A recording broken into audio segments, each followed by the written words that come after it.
ಪತ್ರಕರ್ತರನ್ನ ಸ್ವಾಗತವನ್ನು ಮಾಡೋಣ.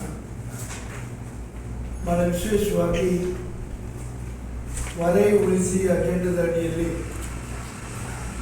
ನಾವು ಬೃಹತ್ ಪಾದಯಾತ್ರೆನ ಹಾಕಿದ್ವಿ. ಇದಕ್ಕೆ ಕಾರಣ ಹೊರೆಯ ಮೂಲ ಯೋಜನೆ ಎಲ್ಲೋ ಒಂದು ಕಡೆ ದಾರಿ ತಪ್ತಾ ಇದೆ, ಅದಾಗಬಾರ್ದು. ಮೊದಲ ಬಾರಿಗೆ ಮೂಲ ಯೋಜನೆ ಅನುಷ್ಠಾನ ಆಗಿ ಅದರ ಮೇಲೆ ಬೇರೆ ಯೋಜನೆಗಳನ್ನ ಕೈಗೆತ್ತಿಕೊಳ್ಬೇಕನ್ನೋ ದೃಷ್ಟಿಕೋನದಲ್ಲಿ ಹೊರೈ ಬಲದಂಡಿ ಯೋಜನೆ 47 ವರ್ಷಗಳ ಆದರೂ ಸಹ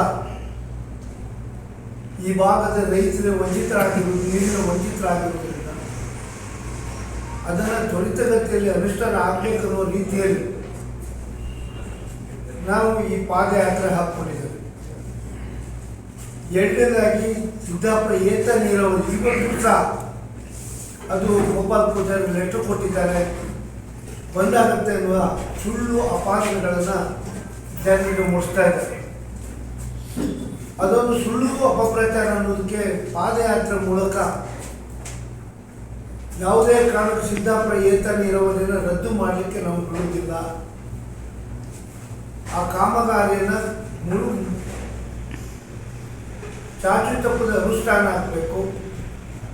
ನಮ್ಮ ಬೇಡಿಕೆ ಇಷ್ಟೇ, ಬಿಟ್ಟು ಹೋದ ಭಾಗಕ್ಕೆ ತರಾತುರಿಯಲ್ಲಿ DPR ಮಾಡಿ ಬರೀ ಸಿದ್ದಾಪುರದ 2 ವಾರ್ಡ್ ಮಾತ್ರ, ಆದ್ರಲ್ಲಿ ಲೆಫ್ಟ್ ಸೈಡ್ ಮಾತ್ರ, ರೈಟ್ ಸೈಡಿಗೆ ಇಲ್ಲ. ಬಸ್ಸಂಗಡಿಯಲ್ಲಿ ಕೆರೆಗೆ 8% ನೀರು ಹಾಕ್ತಾ ಇದ್ರೆ ಬಿಟ್ಟರೆ ಹಳ್ಳಿಗೆ ನೀರಿಲ್ಲ, ಎಡಮಗಿಗಿಲ್ಲ. ಮತ್ತೆ ಉಳ್ಳೂರಂತೂ ಸಂಪೂರ್ಣ ತಿರಸ್ಕಾರ ಆಗಿದೆ. ಅದಾಗಬಾರ್ದು ಅನ್ನೋ ದೃಷ್ಟಿಕೋನದಲ್ಲಿ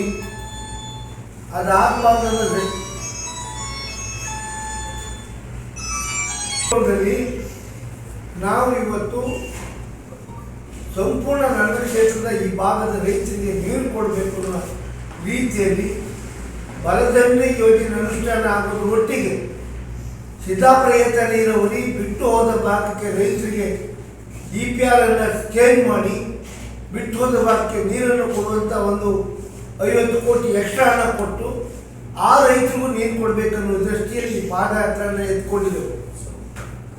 ಚೌಕೂರು ಏತ ನೀರಾವರಿ ಬಿಟ್ಟು ಹೋದ ಭಾಗಕ್ಕೂ ಸಹ ಅದನ್ನು ಯೋಜನೆ ಮಾಡ್ತಕ್ಕಂಥ ಕೆಲಸಕ್ಕೆ ಸರ್ಕಾರ ಮುಂದಾಗಬೇಕು. ಇವತ್ತು ಜಲಜೀವನ್ ಮಿಷನ್ ಏನು ಮನೆ ನೀರು ಕೊಡುವ ಯೋಜನೆ ಏನಿದೆ, ಪೈಪ್ಲೈನ್ ಆಗಿದೆ, ನೀರಿಲ್ಲ. ಜನರಿಗೆ ಇವತ್ತು ಅದರ ಬಗ್ಗೆ ಅನುಮಾನ ಬಂದರೆ ನಾವು ಈ ಪಾದಯಾತ್ರೆ ಮೂಲಕ ಜಲಜೀವನ್ ಮಿಷನ್ ಏನು ಪೈಪ್ಲೈನ್ ಆಗಿದೆ ಅವರಿಗೆ ನೀರು ಬಿಡುಗಡೆ ಆಗಬೇಕು ಅನ್ನೋ ದೃಷ್ಟಿಯಲ್ಲಿ ಈ ಪಾದಯಾತ್ರೆಯನ್ನು ನಾವು ಹಾಕ್ಕೊಂಡಿದ್ದೇವೆ. 3ನೇ ತಾರೀಕಿಗೆ ಬೆಳಗ್ಗೆ 9:30 ಗಂಟೆಗೆ ಕಂಡೂರಿಂದ ಪ್ರಾರಂಭವಾದಂಥ ಪಾದಯಾತ್ರೆ ಶಂಕರನಾರಾಯಣದಲ್ಲಿ ಸಾಯಂಕಾಲ 6 ಗಂಟೆಗೆ ಕೊನೆಗಳಿಸಿ 4ನೇ ತಾರೀಕಿಗೆ ಬೆಳಗ್ಗೆ 9:30 ಶಂಕರನಾರಾಯಣದಿಂದ ಪ್ರಾರಂಭವಾಗಿ ಮಧ್ಯಾಹ್ನ 1 ಗಂಟೆ ಹೊನ್ನಮ್ಮ ದೇವಸ್ಥಾನ ಹತ್ರ ಊಟ ಮಾಡಿ ಪುನಃ ಪ್ರಾರಂಭ ಮಾಡಿ 2:15 ಗಂಟೆಗೆ ಸಿದ್ದಾಪುರದಲ್ಲಿ ಬಹಿರಂಗ ಸಭೆ ನಾವು ಏರ್ಪಡಿಸಿದ್ದೇವೆ. ಸಾಕಷ್ಟು ಮುಖಂಡರುಗಳು, ಜಿಲ್ಲಾ ಮಟ್ಟದ, ರಾಜ್ಯ ಮಟ್ಟದ ಮುಖಂಡರುಗಳು ಭಾಗವಹಿಸಲಿದ್ದಾರೆ. ಈ ರೀತಿ ಜನಜಾಗೃತಿ ಮೂಡಿಸ್ತಕ್ಕಂಥ ಕೆಲಸಕ್ಕೆ ಮಾಡ್ತೇವೆ. ಬಿಟ್ಟರೆ ನಾವು ಸರ್ಕಾರಕ್ಕೆ ಇವಾಗಲೇ ಬಲದಂಡಿ ಯೋಜನೆಯ ಅನುಷ್ಠಾನ ಆಗಬೇಕು ಒತ್ತಾಯವನ್ನು ನಮ್ಮ ಉಪಮುಖ್ಯಮಂತ್ರಿಗಳು ಒತ್ತಾಯ ಮಾಡಿದ್ದೇವೆ. ಈ ವರ್ಷದಲ್ಲಿ ಅದನ್ನು ಕಾರ್ಯಗತಗೊಳಿಸಲಿಕ್ಕೆ ಸರ್ಕಾರ ನಮಗೆ ಕೈಗೆತ್ತಿಕೊಳ್ಬೇಕನ್ನೋ ಒತ್ತಾಯವನ್ನು ಮಾಡಿದ್ದೇವೆ. ಮೊನ್ನೆ ಕಾರ್ಕಳ ಬಂದಾಗ ಮುಖ್ಯಮಂತ್ರಿಗಳಿಗೆ ಬಲದಂಡಿ ಯೋಜನೆ ಪರವಾಗಿ ನಾವು ಪಾದಯಾತ್ರೆ ಮಾಡ್ತಾ ಇದ್ದೇವೆ.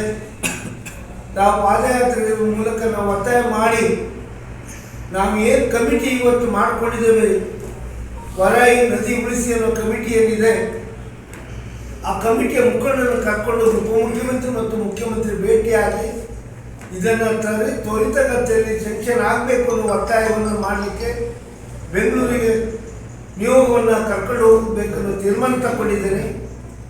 ಇದು ಯಾರ ವಿರುದ್ಧ ಅಲ್ಲ, ಯಾರ ಪರವಾಗಿ ಅಲ್ಲ, ರೈತರ ಪರವಾಗಿ ಈ ಹೋರಾಟಕ್ಕೆ ನಾವು ಚಾಲನೆ ಕೊಡ್ತಾ ಇದ್ದೇವೆ. ಇದು ಮುಂದಿನ ದಿನ ಈ ಭಾಗದ ರೈತರನ್ನ ಒಗ್ಗಡಿಸಿ ಅವರಿಗೆ ನೀರು ಕೊಡಬೇಕು. ಬೆಳ್ತಂಗಡಿ ನೀರು ತಗೊಂಡು ಹೋಗ್ತಾರೆ, ಕಾರ್ಕಳದ ನೀರು ತಗೊಂಡು ಹೋಗ್ತಾರೆ, ಉಡುಪಿ ಕಾಪು ನೀರು ತಗೊಂಡು ಹೋಗ್ತಾ ಇದ್ದಾರೆ. ನನ್ನ ಕ್ಷೇತ್ರ ಇರುವುದು ವಲಯ, ನನ್ನ ಕ್ಷೇತ್ರದಲ್ಲಿದೆ. ನಾನು ಆ ಬಗ್ಗೆ ಒಂದು ಬಾರಿ MLA ಆದಷ್ಟೇ. ನಾನು ಒಂದೇ ಬಾರಿ MLA, 5-6 ಸರಿ ನಾನು ಅಲ್ಲಿ MLA ಆಗಿಲ್ಲ. ಆದರೂ ಸಹ ನನಗೆ ಆ ಭಾಗದ ಋಣ ಇದೆ. ಆ ಭಾಗದ ಜನರ ಸ್ಪಂದಿಸ್ತಕ್ಕಂಥ ಕೆಲಸ ಆಗಬೇಕಾಗಿದೆ. ನಾನು 2 ಬಾರಿ ಸೋತಿರ್ಬೋದು, ಆದರೆ ನಾನು ಪಲಾಯನ ಮಾಡುವುದಿಲ್ಲ. ಸೋಲಿ ಗೆಲ್ಲಿ ಈ ಕ್ಷೇತ್ರದ ಜನರ ಪರವಾಗಿ, ಕಾರ್ಯಕರ್ತರ ಪರವಾಗಿ ಹೋರಾಟ ಮಾಡ್ತಕ್ಕಂಥ ನಾಯಕತ್ವವನ್ನು ಈ ಭಾಗಕ್ಕೆ ಕೊಡ್ತೇನೆ ಅನ್ನೋ ಭರವಸೆ ಈ ಮೂಲಕ ಹೇಳಲಿಕ್ಕೆ ಇಷ್ಟಪಡ್ತೇನೆ.